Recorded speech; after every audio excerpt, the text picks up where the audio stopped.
Good morning. For the record, Kriscinda Hansen. I'm the CFO at the Gambling Commission, and today I just want to give you a budget update. Next slide, please. So I'm sharing with you today just an overview of our revenue over time by category. Just as a reminder, we did implement a fee increase last year. When looking at these numbers, the first quarter that fee increase was fully implemented because of the staggered license renewal dates was in Q2 of 2024, and those revenues were reported in Q3 of 2024. So just want to point that out as we go through this. So you'll see over time that the effects of that fee increase did meet our needs as we move forward. We can see that our fees over time have rebounded. If you look at, for example, 2024 Q3 compared to 2023 Q3, you can see that there's approximately a $500,000 increase. So next slide, please.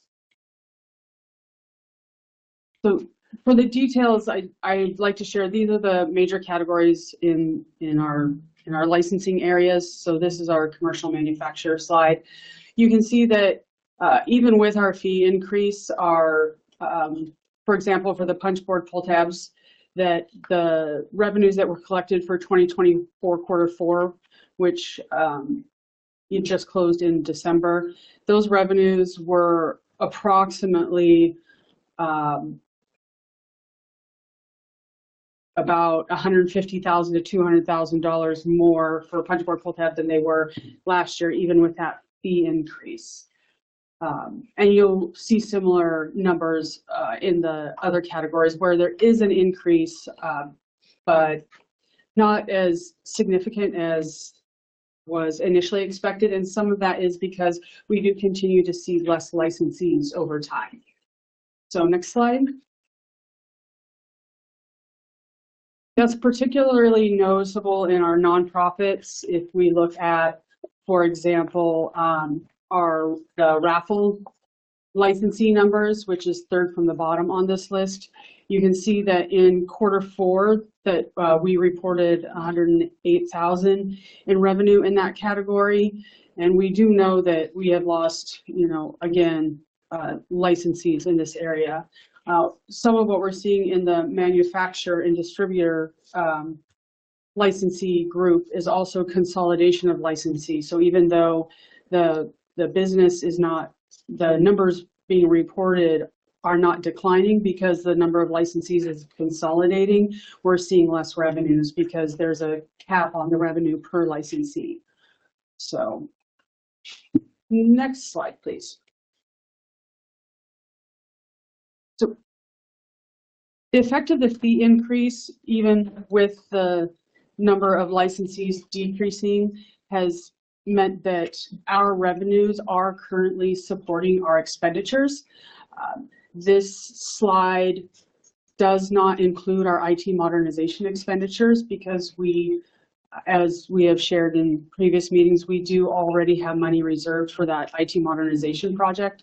So these expenditures exclude any of those costs. But you can see that over time, for most quarters, that our revenue does exceed our expenditures. This puts us in a good position for the coming year to be able to support expected salary increases because of this statewide budget cycle. Being self-funded, when those expenditures are approved to be increased by the legislature, we have to support those increases. So this collection of revenue that is exceeding our expenditures means that we'll be able to support those expected increases without making any changes to our fees at this time. Next slide, please. So our IT modernization, I wanted to take a little bit of time to go over where we are with that. We've said it multiple times that we've set aside $9.1 million, but but I wanted to be able to show you guys, because we're doing so much work on this project, what we actually are doing with that money and planning to do with that money. So between actual costs that we have already paid out and contracts that we have signed for work that needs to be done, and then the rest of the work that we've identified that we have not yet signed for, we have fully obligated the $9.1 million.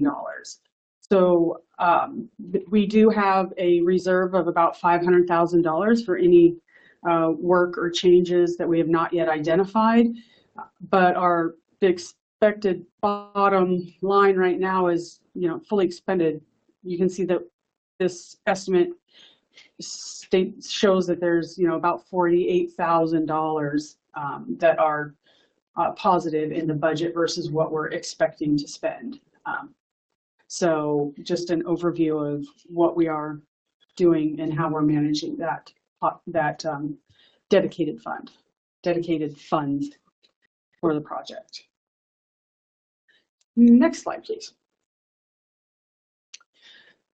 So I realize, looking at this online, if you are, this is probably a little small to see, but this is our projected available fund balance. And last year, after some feedback from our licensees, we began looking at this with considering a vacancy rate, because even when we are, recruiting and filling positions, it takes time to do that. So in general, 8 to 10% vacancy rate is pretty typical by the time you recruit and hire. So looking at that, with our projected budget and revenue for the next year and a half, we are projecting that by the end of June of next year, so June of 2026, that we would have about $2.4 million in available fund balance. And as a reminder of available fund balance, what that is money in our bank account, if you will, minus any obligated funds, so our IT modernization, any other projects that we've identified. And then also the reserve that OFM requires us to retain as a working capital balance. So if we subtracted all those out, added our expected revenue, subtracted our expected expenditures, we are projecting that we would have about $2.4 million in our available fund balance at the end of next fiscal year, so June of 26. And just as a reminder, we are just starting our budget cycle work. So we'll be, in the next month, we will internally be working on what our budget request will be and then presenting that to the commission in a subsequent meeting. So any questions, comments?